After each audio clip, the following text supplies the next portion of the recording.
करणारा, भारताला दंड ठोठावण्याचं काम, टेरिफ याच्यावर चर्चा होईल, पण रशियाबरोबर व्यापार केला, शस्त्र खरेदी केली म्हणून भारताला दंडित करण्याचं काम नरेंद्र मोदी ह्यांचा जीवच्च कंठच्च मित्र बरं का प्रेसिडेंट ट्रम्पने केलेलं आहे. आणि त्याबद्दल भारतीय जनता पक्षाची त्यानंतर जी वाचा गेलेली आहे, जीभ लुळी पडलेली आहे, मोदी गायब झालेले आहेत, अमित शहा गायब झालेले आहेत, जयशंकर गायब झालेले आहेत, एका शब्दानं त्याच्यावर त्यांनी आपली जीभ टाळायला लावलेली नाही. अख्खा देश अस्वस्थ आहे. आणि इतकंच नव्हे तर काल त्यांनी पुन्हा एकदा पाकिस्तानची तारीफ केली आणि पाकिस्तानमध्ये जे तेल आहे, पेट्रोलियम आहे, त्या संदर्भात पाकिस्तान आणि ट्रम्प सरकार हे एकत्र काम करून पाकिस्तानला आर्थिकदृष्ट्या ताकद देण्याचं कामसुद्धा मोदींचा मित्र ट्रम्प करणार आहे. मी वारंवार मोदींचा मित्र ट्रम्प म्हणतो आणि ट्रम्पची अशी हिंमत आहे या सरकारला फाट्यावर मारून हा शब्द कापायचा नाही बरं का. म्हणजे मोदी सरकारला फाट्यावर मारून ट्रम्प महाशय असं लिहितायत आणि बोलतायत की भविष्यामध्ये पाकिस्तानकडून भारताला तेल खरेदी करतील. म्हणजे मोदी जोपर्यंत आहेत तोपर्यंत ट्रम्प अशी परिस्थिती निर्माण करणार आहे की पाकिस्तानकडून आम्ही तेल घ्यावं, पाकिस्तानशी आम्ही व्यापार करावा, दहशतवाद विसरून जावं. भारताच्या विरोधामध्ये पाकिस्तानला ताकद देण्याचं काम जर ट्रम्प करत असतील तर भारताच्या प्रधानमंत्र्यांनी याचा धिक्कार आणि निषेध करणं गरजेचं आहे.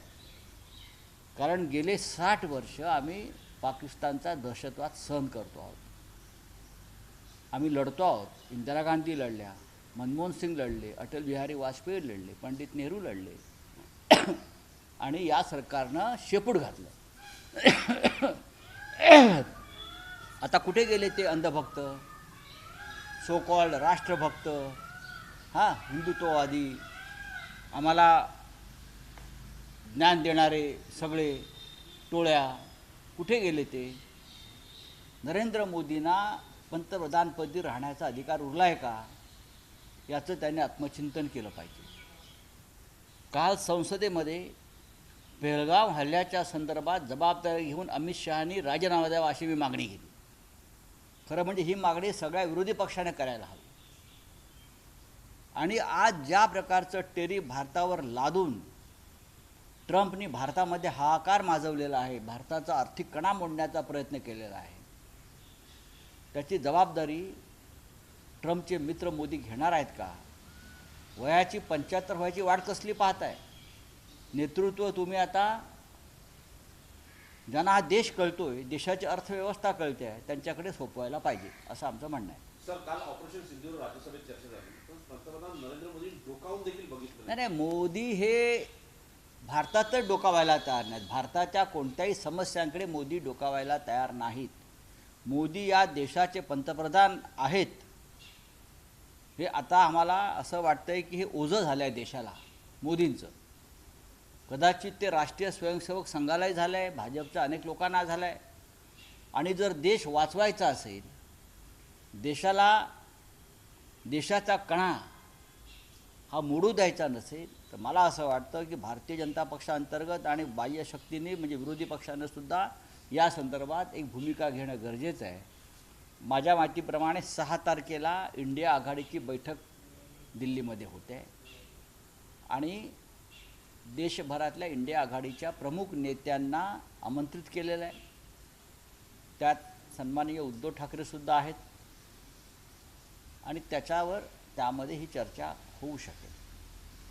तर मोदींनी फक्त असं म्हटलं होतं की कोणत्याही नेत्यांनी युद्धामध्ये मध्यस्थी केली, त्याच्यानंतर हा टेरिफ लावण्यात आला. बघा, ट्रम्प या देशाच्या प्रधानमंत्र्याला जर फाटार मारत असेल किंवा देशाच्या सरकारला फाटार मारत असेल, शब्द कापायचा नाही, हा संसदीय शब्द आहे आणि हा शब्द लोकांना कळतो, बरं का, विचारतच नाही, भारताला तो जुमानतच नाही आहे. याचं कारण दुबळं सरकार, लाचार सरकार आणि डरपोक सरकार, अत्यंत डरपोक.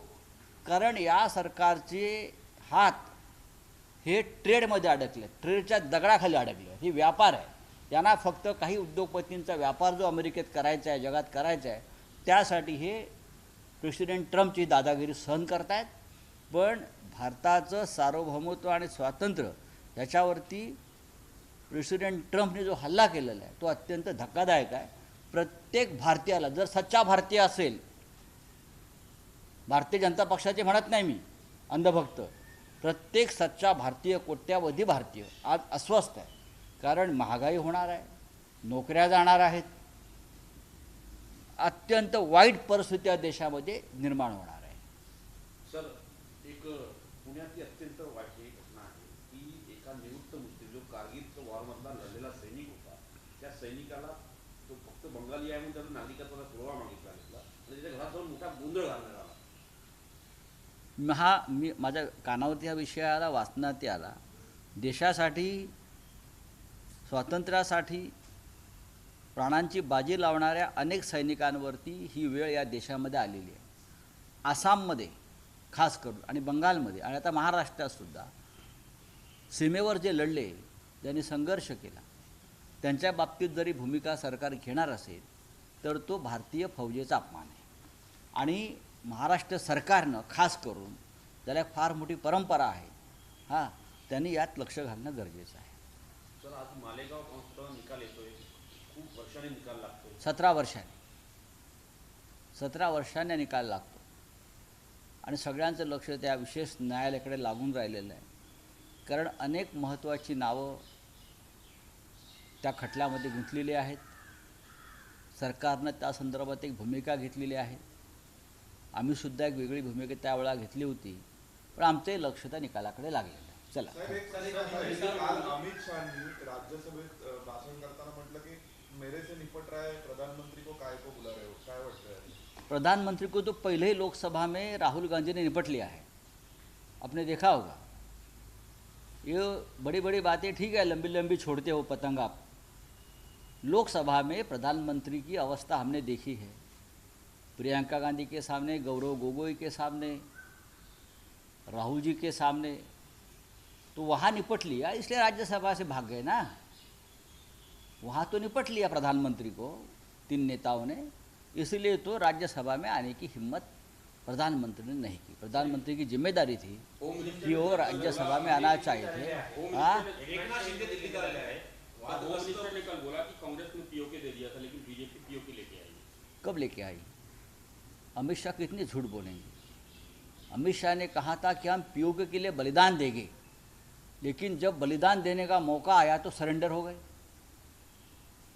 जब मौका आया पीओके लेने का तो अमित शाह और उनकी सरकार पाकिस्तान के सामने सरेंडर हो गया. मैंने कल कहा, अरे पीओके की बात छोड़ो, आप जो बोल रहे हो कि हमारे सामने पाकिस्तान गिड़गिड़ा रहा था, हाथ जोड़ रहा था, हाँ, शरण आया था, तो छोड़ा क्यों? अगर शरण आया था हमारा दुश्मन तो उनको छोड़ा क्यों? पीओके नहीं लिया.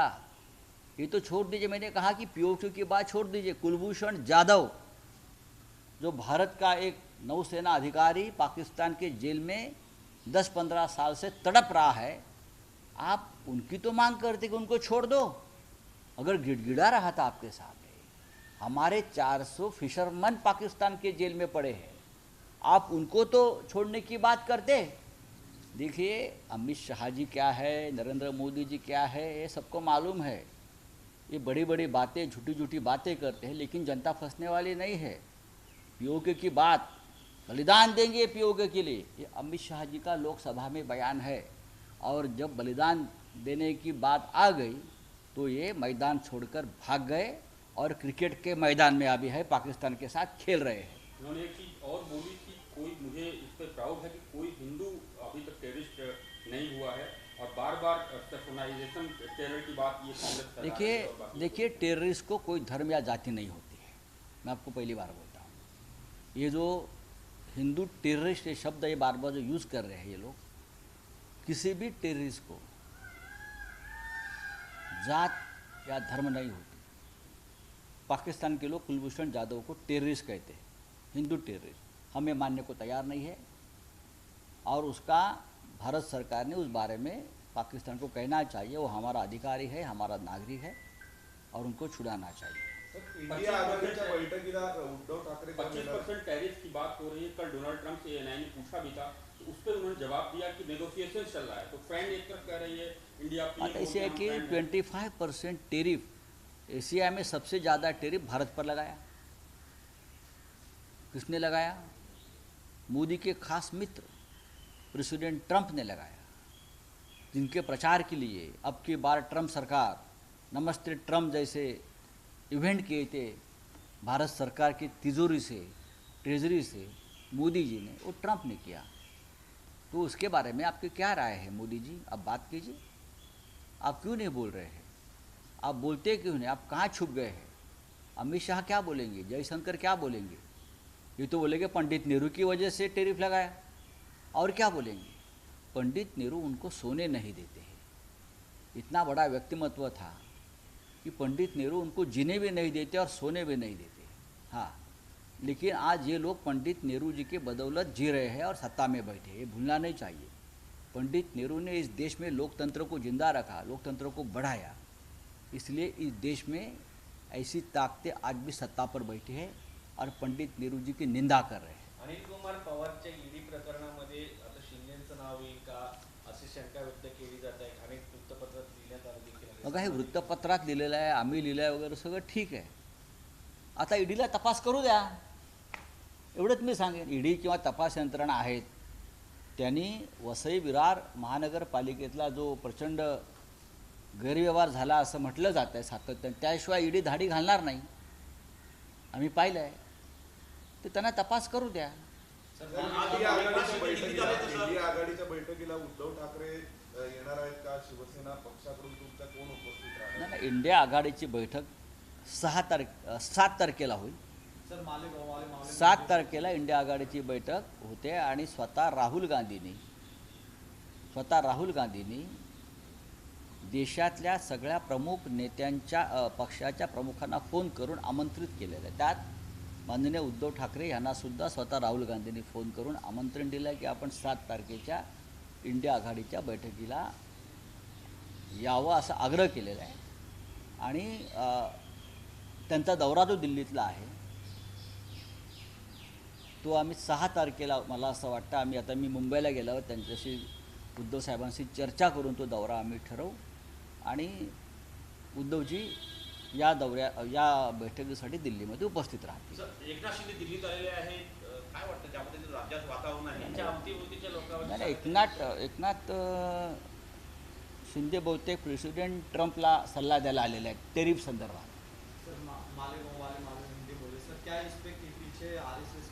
देखिए अभी 12 बजे फैसला आ जाएगा, तो मैं कैसे फैसला सुनाऊं?